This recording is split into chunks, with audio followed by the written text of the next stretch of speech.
ಸಾವರ್ಕರ್, ವಿನಾಯಕ್ ದಾಮೋದರ್ ಸಾವರ್ಕರ್. ಅದಾದ್ಮೇಲೇನು ಕೆಟ್ಟ ಮನಸ್ಸು ಅಂದರೆ ಅವರಿಗೆ ದಿವಸದಲ್ಲಿ 2 ಸಾರಿ ಮಾತ್ರ ನೀರು ಕೊಡ್ತಾ ಇದ್ರು. ಎಲ್ರಿಗೂ ಅಲ್ಲಿಯ ಕೈದಿಗಳಿಗೆ 2 ಸಾರಿ ಮಾತ್ರ ನೀರು ಕೊಡ್ತಾ ಇದ್ರು. ಆಹಾರದಲ್ಲಿ ಈ ರೆಪ್ಟೈಲ್ಸ್ ಅಂತ ಹೇಳ್ತೀವಲ್ಲ, ನೆಲದ ಮೇಲೆ ಹರಿದು ಹೋಗುವಂಥ ಪ್ರಾಣಿಗಳ ಅಂಗಾಂಗಗಳು ಸಿಗ್ತಾ ಇದ್ವು ಊಟದಲ್ಲಿ, ಅನ್ನದಲ್ಲಿ. ಮತ್ತೆ ಅಕ್ಕಿಗಿಂತ ಜಾಸ್ತಿ ಕಲ್ಲಿಗೆ ಬರ್ತಾ ಇತ್ತು. ಆದರೆ ಅನಿವಾರ್ಯವಾಗಿ ತಿನ್ನಲೇಬೇಕಾಗಿತ್ತು, ಜೀವಂತ ಇರಬೇಕು. ಆದರೆ ಬೇಡದಿದ್ರೆ ಬಿಡ್ಬೋದು, ಹೀಗಿತ್ತು. ಅದ್ರ ಜೊತೆಗೆ ಇವರಿಗೆ ಅಂತೂ ಹೇಗೆ ಅಂತಂದ್ರೆ, ಕಾಲಿಗೆ 2 ಕಾಲುಗಳಿಗೆ ಚೈನ್ ಹಾಕಿದ್ರು, ಮಧ್ಯದಲ್ಲಿ ಒಂದು ರಾಡ್, ಮತ್ತೆ ಅದು ಸೊಂಟಕ್ಕೆ ಬರ್ತಾ ಇತ್ತು, ಅಲ್ಲಿಂದ ಕೊರಳಿಗೆ ಹೋಗ್ತಾ ಇತ್ತು, ಅಲ್ಲಿಂದ ಕೈಗಳಿಗೆ. ಅಂದ್ರೆ ನಡಿಬೇಕಾದ್ರೆ ಇವ್ರು ಹೀಗೆ ನಡಿಬೇಕಾಗ್ತಿತ್ತು, ನೇರವಾಗಿ ನಡಿಯೋಕ್ಕೂ ಆಗ್ತಿರ್ಲಿಲ್ಲ, ದೂರಕ್ಕಾಗ್ತಿರ್ಲಿಲ್ಲ. ಆ ಥರದ ಒಂದು. ಆಮೇಲೆ ಮೈ ಮೇಲೆ ಹಾಕೊಳ್ಳೋದಕ್ಕೆ ಗೋಣಿಯ ಅಂಗಿಗಳನ್ನು ಹೊಲಿಸಿ ಕೊಡ್ತಾ ಇದ್ರು ಅವರಿಗೆ. ಈ ಥರದ ಬಟ್ಟೆ ಅಲ್ಲ, ಅಂದರೆ ಅದು ಕೂಡ ರಾಶಸ್, ಅದು ತಾಗಿ ಗಾಯ ಆಗಿ, ಕಾಲುಗಳಲ್ಲಿ ಗಾಯ ಆಗಿ, ಕೈಗಳಲ್ಲಿ. ಆಮೇಲೆ ಅದೇ ರೀತಿ ಅವರು ಗಾಣದೆತ್ತಿನ ಥರ ಎಣ್ಣೆ ತೆಗಿಬೇಕು. ಪರ್ಟಿಕ್ಯುಲರ್ ನಿರ್ದಿಷ್ಟವಾದ ಒಂದು ಪೌಂಡ್, ಎಷ್ಟು 28-30 ಎಷ್ಟೋ ಇತ್ತು. ಅದನ್ನು ತೆಗೆದೇ ಹೋದರೆ ಮರುದಿವಸ ಅದಕ್ಕೆ ಚಡಿ ಇಟ್ಟು ಕೊಡಬೇಕಾದ್ರೇನು 2 ಹೋಲ್ಸ್, ಅದರಲ್ಲಿ 2 ಕಾಲುಗಳನ್ನು ಹೀಗೆ ಇಟ್ಕೊಂಡು ಕೈಗಳನ್ನು ಮೇಲೆ ಅದು ರಿಂಗಲ್ಲಿ ಹಾಕಿ ನಿಲ್ಬೇಕಾಗಿತ್ತು. ಮೈ ಮೇಲೆ ಬರೀ ಲಂಗೋಟಿ, ಅಲ್ಲಿ ಚಡಿ ಇಟ್ಟು. ಆವಾಗ ಅಂದರೆ ಚಡಿ ಇಟ್ಟು ಕೊಡಬೇಕಾದ್ರೆ ಆಚೆ ಈಚೆನೂ ತಿರುಗಬಾರ್ದು ವ್ಯಕ್ತಿ. ಹಾಗೆ ಅದನ್ನೆಲ್ಲ ಇವರು ಅನುಭವಿಸಿದ್ದಾರೆ. ಇಂಟೆಲೆಕ್ಚುವಲ್ಸ್ ಎಲ್ರಿಗೂ ಎಲ್ಲ ಕೆಲಸ ಮಾಡೋಕ್ಕಾಗಲ್ಲ, ದೈಹಿಕ ಶ್ರಮ ಇಂಟೆಲೆಕ್ಚುವಲ್ಸ್ ಇಂದ ಮಾಡೋಕ್ಕಾಗಲ್ಲ. ಆದರೆ ಮಾನಸಿಕವಾಗಿ, ದೈಹಿಕವಾಗಿ 2 ರೀತಿ, ಭೌತಿಕವಾಗಿಯೂ ಹಿಂಸೆ ಪಟ್ಟು ಕೂಡ 14 ವರ್ಷ ಅಲ್ಲಿ ಹಿಂಸೆ ಹೇಗೆ ಉಳ್ಕೊಂಡ್ರು ಅಂತ ಅನ್ನೋದು ದೊಡ್ಡ ಆಶ್ಚರ್ಯದ ವಿಷಯ. ಇನ್ನೂ ಅನೇಕ ವಿಷಯಗಳಿವೆ, ಅದನ್ನೆಲ್ಲ ಹೇಳ್ತಾ ಹೋದ್ರೆ ತುಂಬಾ ಗೊತ್ತಾಗುತ್ತೆ. ಈಗಾಗಲೇ ತುಂಬಾ ತಡವಾಗಿಬಿಟ್ಟಿದೆ.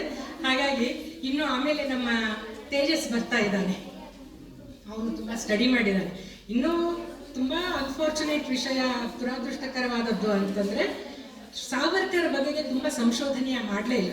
1960ರಲ್ಲಿ ಧನಂಜಯ್ ಕೀರ್ ಅನ್ನುವ ಒಬ್ಬ ವ್ಯಕ್ತಿ ಚರಿತ್ರೆಕಾರ, ಅವರ ಚರಿತ್ರೆ ಬಗ್ಗೆ ಬರೆದ ನಂತರ ಇದುವರೆಗೂ ಅವರ ಬಗ್ಗೆ ಯಾವುದೇ ಚರಿತ್ರೆಗಳು ಬರಲಿಲ್ಲ.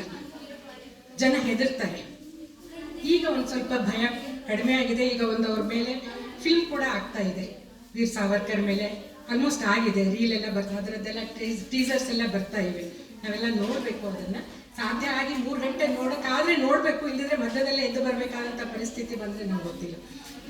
ಇನ್ನೂ ದುರದೃಷ್ಟಕರ ಅಂದರೆ, ಅವರು ಅಲ್ಲಿ 14 ವರ್ಷದ ನಂತರ ಬಂದ ಮೇಲೆ ಇಲ್ಲಿ ರತ್ನಾಗಿರಿಯಲ್ಲಿ, ಅದರ ನಂತರ ಎರವಾಡದಲ್ಲಿ ಅವರನ್ನ ಇಟ್ಟು 27 ವರ್ಷ, ಅವರ 54ನೇ ವರ್ಷಕ್ಕೆ ಬಿಡುಗಡೆಯಾಗಿ ಹೊರಗಡೆ ಬಂದಾಗ 27 ವರ್ಷಕ್ಕೆ ಜೈಲು ಸೇರಿದ್ದಾರೆ. 27 ವರ್ಷ ಜೈಲಿನ ನಂತರ 54 ವರ್ಷಕ್ಕೆ, ಅಂದರೆ ಅತ್ಯಂತ ತಾರುಣ್ಯದ ಚೈತನ್ಯಮಯವಾದಂತಹ ಸೃಜನಾತ್ಮಕ ಜೀವನದ ಸಮಯ ಏನಿದೆ ಅವರದ್ದು ಜೈಲಲ್ಲಿ ಕಳೆದ್ಬಿಟ್ಟಿದೆ.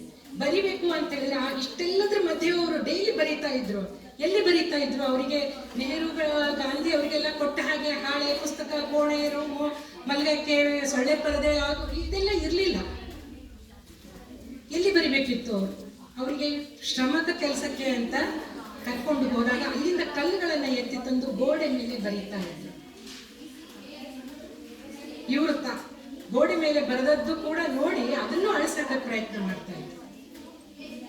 ಆದರೆ ನಿಲ್ಲಿಸಲಿಲ್ಲ ಅವ್ರು ಬರೆಯೋದು. ಆಮೇಲೆ ಈ 54 ವರ್ಷಕ್ಕೆ ಹೊರಗಡೆ ಬಂದರು.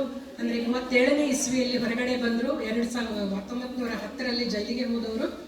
ಆಮೇಲೆ ಅದರ ನಂತರ ಆದದ್ದು ನಮ್ಮ ಸ್ವಾತಂತ್ರ್ಯ ಬಂತು ದೇಶಕ್ಕೆ.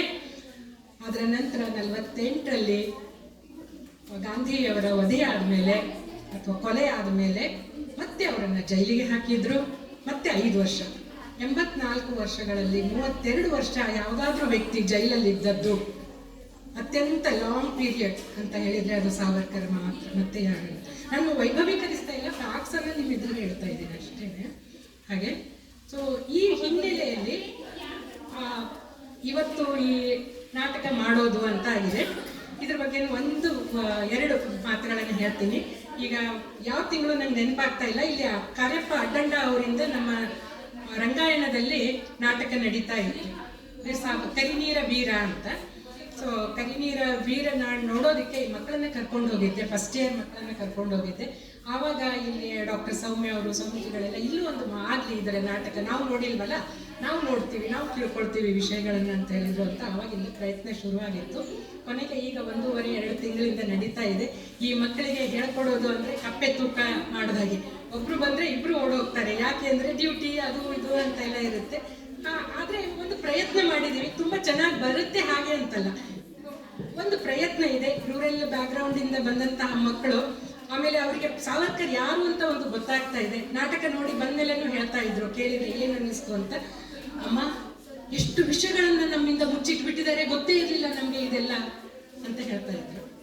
ಸೊ ಹಾಗೆ ಜನರಿಗೆ ಗೊತ್ತಾಗಲಿ ಅಂತ. ಗೊತ್ತಿಲ್ಲದೆ ಇರೋರು ನಿಮ್ಮಲ್ಲಿ ತುಂಬ ಜನ ಇರ್ಲಿಕ್ಕಿಲ್ಲ, ಆದರೆ ಇನ್ನೂ ಒಂದ್ಸಾರಿ ಗೊತ್ತಾಗ್ಲಿ, ಗೊತ್ತಿಲ್ಲದೆ ಇರೋ ಕೆಲವು ವಿಷಯಗಳಿರ್ಬೋದು ಅವುಗಳು ಗೊತ್ತಾಗ್ಲಿ, ಆ ಮಕ್ಕಳಿಗೆ ಒಂದು ಅನುಭವ. ಕೊನೆಯವರೆಗೂ ಜೀವನದಲ್ಲಿ ಸಾವರ್ಕರ್ ಬಗ್ಗೆ ನಾವು ನಾಟಕ ಮಾಡಿದ್ವಿ, ಮುಂದೆ ಆ ಧ್ಯೇಯಗಳ ಮೇಲೆ ನಾವು ನಡೆಯುವ ಅಂತ ಅನ್ನಿಸ್ಬಹುದು. ಸಾವರ್ಕರಿಂದ ಪ್ರೇರಿತರಾದಂಥ ದಿಂಗ್ರ ಅಂಥವ್ರ ಬಗ್ಗೆನೂ ಎಲ್ಲ ಬರುತ್ತೆ, ಇದು ಒಂದು ಸ್ವಲ್ಪ ರೆಫರೆನ್ಸ್ ಬರುತ್ತೆ, ಕೇಳಿ ಆನಂದಿಸಿ, ಮಕ್ಕಳಿಗೆ ಎನ್ಕರೇಜ್ ಮಾಡಿ. ಇದು ಸಾವರ್ಕರ್ ಅವರಿಗೆ ನಾವು ಕೊಡುವಂತಹ ಶ್ರದ್ಧಾಂಜಲಿ ಅಂತ ಅನ್ಕೊಳ್ಬೋದು.